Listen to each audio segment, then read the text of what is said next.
Hi hello ನಮಸ್ಕಾರ ಎಲ್ರಿಗೂ ನಮಸ್ಕಾರ. ಇವತ್ತು ಸಂಕ್ರಾಂತಿ ಹಬ್ಬಕ್ಕೆ ನಿಮಗೆ 2 ಥರ ಮೆಥಡಲ್ಲಿ ತೋರಿಸ್ಕೊಡ್ತೀನಿ. ಕೊಬ್ಬರಿ ಸಿಪ್ಪೆ ತೆಗೆಯೋದು ಎಲ್ರಿಗೂ ಕಷ್ಟ ಅಂತಾರಲ್ವ. ನೋಡಿ, ಈ ಕೊಬ್ಬರಿ ಸಿಪ್ಪೆ ತೆಗೆಯೋದು ಎಲ್ರಿಗೂ ಕಷ್ಟ, ಹೇಳ್ಬಿರೋದಕ್ಕೆ ಸಿಪ್ಪೆ ತೆಗೆದು ಮಾಡ್ತೀವಲ್ವ. ಅದಕ್ಕೆ ನಾನು ಈಗ 2 ಥರ ಈಸಿ ಮೆಥಡಲ್ಲಿ ತೋರಿಸ್ಕೊಡ್ತೀನಿ. ಬನ್ನಿ, ನಾನು ತುಂಬ ಈಸಿಯಾಗಿ, ತುಂಬ ಕಷ್ಟ ಇಲ್ಲದೇ ಈಸಿಯಾಗಿ ನೀವು ಎಷ್ಟು ಕೆ ಜಿ ಕೊಬ್ಬರಿ ಬೇಕಾದರೂ ಸಿಪ್ಪೆ ತೆಗೆದು ಕಟ್ ಮಾಡ್ಕೋಬೋದು. ಅಷ್ಟು ಸುಲಭವಾಗಿ ತೋರಿಸ್ಕೊಡ್ತೀನಿ.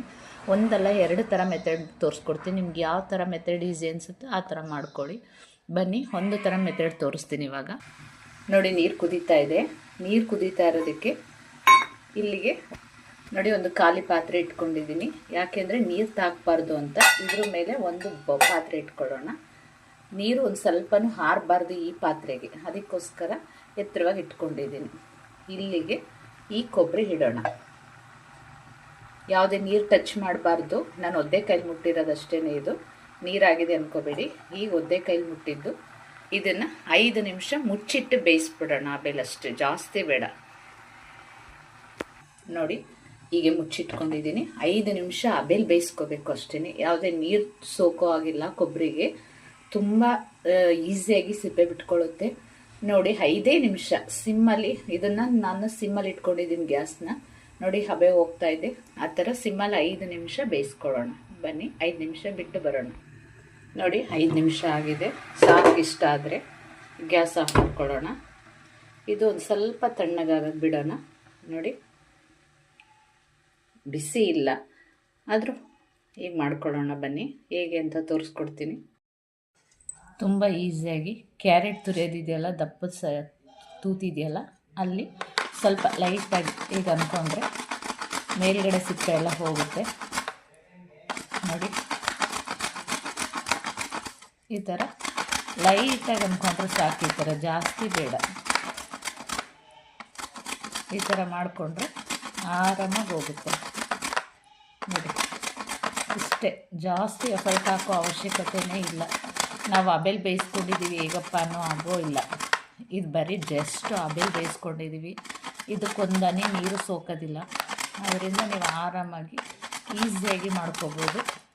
ನೋಡಿ, ಎಷ್ಟು ಇದು ಕ್ಯಾರೆಟ್ ತುರಿತೀವಲ್ವ, ಅದು ಕಷ್ಟ ಆಗುತ್ತಾ? ಹಾಗೆಯೇ ಇದನ್ನು ಕೂಡ ಆರಾಮಾಗಿ ಮಾಡ್ಕೋಬೋದು. ಆಬೇಲೆ ಬೇಯಿಸೋ ಉದ್ದೇಶ ಏನಪ್ಪ ಅಂದರೆ ಬೇಗ ಬಿಡುತ್ತೆ ಸಿಪ್ಪೆ ಅನ್ನೋದು ಉದ್ದೇಶಕ್ಕೋಸ್ಕರ ಅಷ್ಟೇ ಹೊರತು ಇನ್ನೇನು ಅಲ್ಲ. ಫಂಗಸ್ ಬರುತ್ತೆ ಅನ್ನೋ ಭಯ ಇಲ್ಲ. ನಾವು ತುಂಬ ದಿನ ಇಡ್ತೀವಿ, ಫಂಗಸ್ ಬರುತ್ತೆ. ಆಮೇಲೆ ಆಲ್ರೆಡಿ ನಾವು ಬಿಸಿಲಲ್ಲಿ ಒಣಗಿಸ್ತೀವಲ್ವ, ಅದರಿಂದ ಹೆದರ್ಕೊಳ್ಳೋ ಅವಶ್ಯಕತೆ. ನೋಡಿ, ಎಷ್ಟು ನೀಟಾಗಿ ಸಿಪ್ಪೆ ಹೋಗಿದೆ. ಇದು ನಾನು ತುರಿದಿರೋ ಕೈಯಲ್ಲೇ ಮುಟ್ಟಿದ್ದೀನಲ್ವ, ಅದು ಕಪ್ಪುದು ಅಂಟ್ಕೊಂಡಿದೆ ಅಷ್ಟೇ. ಹಿಂಗೆ ಒದ್ರಿದ್ರೆ ಎಲ್ಲ ಹೊರಟೋಗುತ್ತೆ. ನೋಡಿ, ಎಷ್ಟು ಚೆನ್ನಾಗಿ ಕ್ಯಾರೆಟ್ ತುರಿಯೋದ್ರಲ್ಲಿ ಇದರಲ್ಲಿ ಎಷ್ಟು ನೀಟಾಗಿ ಬಂತು. ಯಾವುದೇ ಕಷ್ಟ ಆಗೋಲ್ಲ. ಕ್ಯಾರೆಟ್ ಬೀಟ್ರೋಟ್ ಮನೇಲಿ ತುರಿತಾ ಇರ್ತೀವಲ್ವ, ಅದೇ ರೀತಿ ಇದನ್ನು ಕೂಡ ಲೈಟಾಗಿ ಪ್ರೆಸ್ ಮಾಡಿದ್ರೆ ಸಾಕಾಗುತ್ತೆ. ನೋಡಿ ಹೇಗೆ ಬಂದಿದೆ. ಇಷ್ಟೇ, ತುಂಬ ಸಿಂಪಲ್ಲಾಗಿ ನೀವು ಎಷ್ಟು ಕೆ ಜಿ ಬೇಕಾದರೂ ಮಾಡ್ಕೋಬೋದು. ಒಂದು ಮಗು ಕೈಲಿ ಕೊಟ್ಟರು ಆರಾಮಾಗಿ ಮಾಡುತ್ತೆ. ಅಷ್ಟು ಸುಲಭವಾಗಿ ಮಾಡ್ಬೋದು. ನೋಡಿ, ಬೇಯಿಸಿದ್ದೀವಿ 5 ನಿಮಿಷ ಆಬೇಲಿ ಅಂತ ಏನಾದರೂ ಇದಾಗಿದೆಯಾ? ನೋಡಿ, ಎಷ್ಟು ಗಟ್ಟಿ ಇದೆ. ಯಾವುದೇ ರೀತಿ ಭಯ ಇಲ್ಲದೆ ನೀವು ಇದನ್ನು ಈಸಿಯಾಗಿ ಅದ್ಭುತವಾಗಿ ಮಾಡ್ಬೋದು. ನಾನು ಇದೇ ರೀತಿ ಯಾವಾಗಲೂ ಮಾಡೋದು. ನಿಮಗೂ ಅನುಕೂಲ ಆಗುತ್ತೆ ಅಂತ ತೋರಿಸ್ಕೊಟ್ಟಿದ್ದೀನಿ. ನೀವು ನೋಡಿ ಒಂದು ಸರಿ ಟ್ರೈ ಮಾಡಿ ಮನೇಲಿ ಹೇಗೆ ಬಂತು ಅಂತ. ಇನ್ನೊಂದು ಮೆಥಡ್ ಹೇಗೆ ಅಂತ ತೋರಿಸ್ಕೊಡ್ತೀನಿ ಬನ್ನಿ. ನೋಡಿ, ಇನ್ನೊಂದು ಮೆಥಡ್ ಏನಪ್ಪ ಅಂತೀರಾ? ಒಂದು ಒದ್ದೆ ಬಟ್ಟೆಗೆ ನೋಡಿ, ಒದ್ದೆ ಬಟ್ಟೆಗೆ ಇದನ್ನು ಕೊಬ್ಬರಿನ ಈ ರೀತಿ 5 ನಿಮಿಷ ಸುತ್ತಿಡಬೇಕು. ಜಸ್ಟ್ ಒದ್ದೆ ಬಟ್ಟೆ ಮಾಡಿಕೊಂಡು 5 ನಿಮಿಷ ಹೀಗೆ ಸುತ್ತಿಡಬೇಕು. 5 ನಿಮಿಷ ಬಿಟ್ಟು ಸ್ನ್ಯಾಪರ್ ಇದೆಯಲ್ಲ, ಆ ಸ್ನ್ಯಾಪರಲ್ಲಿ ನೀವು ಸಿಪ್ಪೆ ತೆಗಿಬೋದು. ಹೇಗೆ ಅಂತ ನಾನು ಈಗಾಗಲೇ ಒಂದು ನೆನೆಸಿಟ್ಟಿದ್ದೀನಿ. ಬನ್ನಿ ತೋರಿಸ್ಕೊಡ್ತೀನಿ. ನೋಡಿ, ಇದನ್ನು ಒದ್ದೆ ಬಟ್ಟೆಯಲ್ಲಿ ಸುತ್ತಿಟ್ಟಿದ್ದೀನಿ. ಆಲ್ರೆಡಿ 5 ನಿಮಿಷ ಆಗಿದೆ. ನೋಡಿ, ಇದು ಜಸ್ಟು ನೀವು ಇದರಲ್ಲಾದರೂ ಸಿಪ್ಪೆಲ್ಲಾದರೂ ತೆಗಿಬೋದು. ಬೇಡ ಅಂದರೆ ಮತ್ತೆ ಕ್ಯಾರೆಟ್ ತುರಿಯೋದ್ರಲ್ಲಾದರೂ ನೀವು ಮಾಡ್ಕೋಬೋದು. ಇದರಲ್ಲಿ ತೆಗಿತೀನಿ ಅಂದರೆ ಈ ಥರನಾದ್ರು ತೆಗಿಬೋದು. ಬೇಡ ನನಗೆ ಇದರಲ್ಲಿ ಆಗಲ್ಲ ಅಂದರೆ ಮತ್ತೆ ಅದೇ ಥರ ಕ್ಯಾರೆಟ್ ತೋರಿಸಿದ್ನಲ್ಲ, ಅದೇ ಥರ ಮಾಡ್ಬೋದು. ನೋಡಿ, ಯಾವ ಮೆಥಡಲ್ಲಾದರೂ ಮಾಡಿ. 2 ಮೆಥಡ್ ತೋರಿಸ್ಕೊಟ್ಟಿದ್ದೀನಿ. ತುಂಬ ಅದ್ಭುತವಾಗಿ ಈಸಿಯಾಗಿ ಮಾಡ್ಬೋದು. ಬೇಡ ಅಂದರೆ ಮತ್ತೆ ನೀವು ಆವಾಗಲೇ ತೋರಿಸ್ಕೊಟ್ನಲ್ಲ, ಇದೇ ಥರ ಮಾಡ್ಕೋಬೋದು.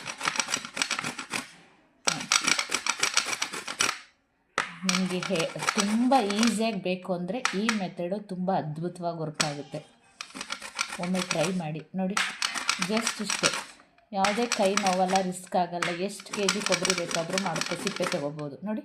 ಜಸ್ಟ್ ಎಫರ್ಟ್ ಹಾಕೋ ಹಾಗೆ ಇಲ್ಲ. ಮೇಲೆ ಸಿಪ್ಪೆ ಈಗ ಅಂದರೆ ನೋಡಿ ಎಷ್ಟು ಸಿಂಪಲಾಗಿ ಬರ್ತದೆ ನೋಡಿ. ಇಷ್ಟು ಈಸಿಯಾಗಿ ಮಾಡ್ಕೊಳಕ್ಕಾಗಲ್ವ ನೋಡಿ. ಇಷ್ಟೇ ನೋಡಿ, ಸಿಪ್ಪೆ ಉದುರುತ್ತಾ ಇದೆ ಅಂತ. ತುಂಬ ಈಸಿಯಾಗಿ ಮಾಡ್ಕೋಬೋದು ನೀವು.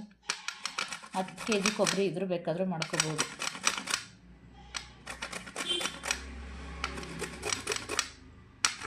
ಸ್ನ್ಯಾಪರಲ್ಲಿ ಇದು ಮಾಡೋದಕ್ಕಿಂತ ಇದರಲ್ಲಿ ತುಂಬ ಬೆಟರಾಗಿ ಬರುತ್ತೆ.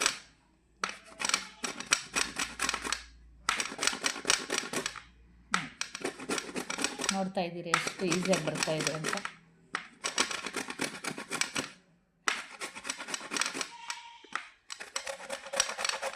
ನೋಡಿ ಎಷ್ಟು ನೀಟಾಗಿ ಆಗ್ತಾಯಿದೆ ನೋಡಿ. ಇದನ್ನು ಕೂಡ ವೇಸ್ಟ್ ಮಾಡೋ ಅವಶ್ಯಕತೆ ಇಲ್ಲ. ಇದನ್ನು ಯಾವುದಕ್ಕಾದ್ರೂ ಚಟ್ನಿ ಪುಡಿಗೋ ಯಾವುದಕ್ಕಾದ್ರೂ ಬಳಸ್ಕೋಬೋದು. ಯಾಕೆ ಬರೀ ಸಿಪ್ಪೆ ಅಷ್ಟೇ, ಇನ್ನೇನೂ ಅಲ್ಲ. ಇದು ಸಿಪ್ಪೆ ಜೊತೆ ಕೊಬ್ಬರಿನೂ ಸೇರಿಕೊಂಡಿದೆ ನೋಡಿ. ರೆಡಿ. ಇದು ಕೊಬ್ಬರಿ ನಾವು ತೊಗೋಬೇಕಾದ್ರೆ ಚೆನ್ನಾಗಿದೆಯೋ ಇಲ್ವೋ ಅಂತ ಅಂಗಡಿಲಿ ಚೆಕ್ ಮಾಡಿಸ್ತೀವಲ್ವ, ಅದರಲ್ಲಿ ಪೀಸ್ ಆಗಿತ್ತು, ಅದರಿಂದ ಕಟ್ಟಾಗಿದೆ ನೋಡಿ. ಎಷ್ಟು ಅದ್ಭುತವಾಗಿ ಈಸಿಯಾಗಿ ಹೇಗೆ ಬಂತು ಸಿಪ್ಪೆ ನೋಡಿದ್ರಲ್ವ. 2 ಥರ ಮೆಥಡ್ ತೋರಿಸಿದ್ದೀನಿ. ನಿಮ್ಗೆ ಯಾವ್ದು ಇಷ್ಟ ಆಗುತ್ತೆ ಅದನ್ನು ಮಾಡ್ಕೊಳ್ಳಿ, ಈಸಿಯಾಗಿ ಬರುತ್ತೆ. ಫಸ್ಟ್ ಮಾಡಿದ್ವಲ್ಲ ಅದು ಹೇಗೆ ಬಂದಿದೆ ನೋಡಿ.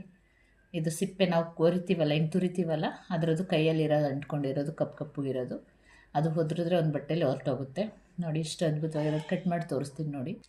ನೋಡಿ ಎಷ್ಟು ಸಿಪ್ಪೆ ಬಂದಿದೆ. ಇದನ್ನು ನೀವು ಯಾವುದಕ್ಕಾದ್ರೂ ಅಡುಗೆಗೆ ಉಪಯೋಗಿಸ್ಕೋಬೋದು. ತುಂಬ ಚೆನ್ನಾಗಿರುತ್ತೆ ನೋಡಿ. ನೋಡಿ ಕಟ್ ಮಾಡಿ ತೋರಿಸ್ತೀನಿ